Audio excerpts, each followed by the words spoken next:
Hello everyone! In this quick tutorial I want to show you how to turn any template for static images into a video. The process is super simple. For our use case I chose this template from the template gallery. We will import the template, switch to the render mode, and now literally the only thing you have to do is to turn on animation in the right panel.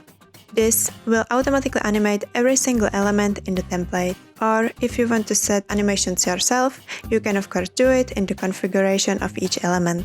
And that's it, we are now ready to go to render our animated videos. Or if you would like to take it a step further, we could switch the background image into a video. We rename the element, move it to the background, set up position and filters,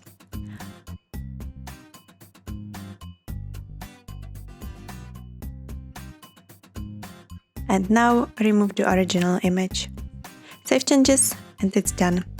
Now we will switch over to the render mode to quickly showcase the result.